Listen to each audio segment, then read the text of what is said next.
আল্লাহ তাআলার 99 নাম মুখস্থ করার ফজিলত কি?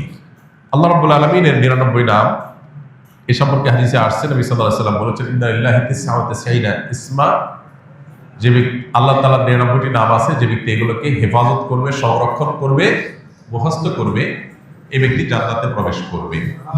এখানে মুখস্থ করা বলতে নামগুলো মুখস্থ করা, সেগুলোর অর্থ বোঝা, সেগুলোর প্রতি বিশ্বাস করা।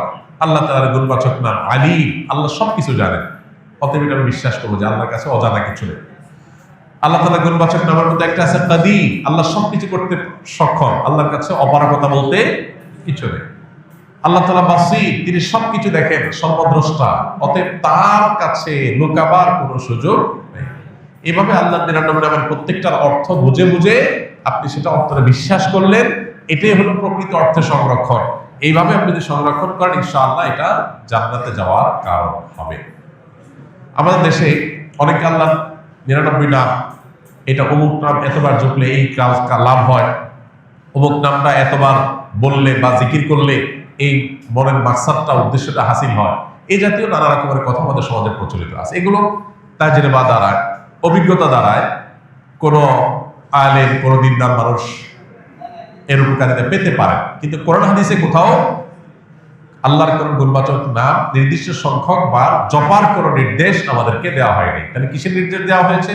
আল্লাহর গুণবাচক নামগুলোর অর্থ বুঝে সেটার প্রতি বিশ্বাস মনে প্রাণে স্থাপন করা।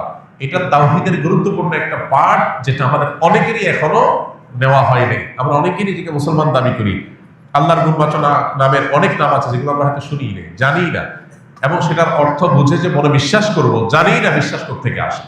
তো এই জন্য আল্লাহর গুণবাচক নামগুলো আমাদের জানা দরকার, বোঝা দরকার, বিশ্বাস করা দরকার। কোনো সন্তান যদি বাবা মার কাছাকাছি বসে কোরআনে কারীমের তেলাওয়াত করেন এবং তার মনের উদ্দেশ্য আল্লাহর সন্তুষ্টি, তবে কাছাকাছি বসেছে এই কারণে যাতে তার বাবা মাও দেখে খুশি হন এবং আল্লাহর শুকরিয়া আদায় করে,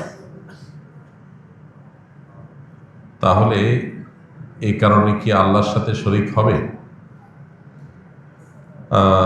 কোনো সন্তান বা কোনো মানুষ যদি কোরআনে কারীমের তেলাওয়াত বা কোনো নেক আমল করেন, সেটা আল্লাহকে দেখানোর জন্যই করবেন, কোনো মানুষকে দেখানোর জন্য নয়।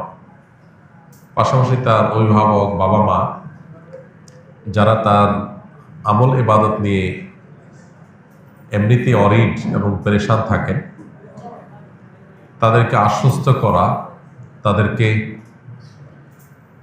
পেরেশানি দূর করার উদ্যোগ নেওয়া, এটা মৌলিকভাবে দোষের না। ইনশাআল্লাহ এর কারণে রিয়া হবে না, আশা করা যায় এর কারণে শিরক হবে না। মূল উদ্দেশ্য আল্লাহকে খুশি করাই, এবং সেটাই একমাত্র উদ্দেশ্য।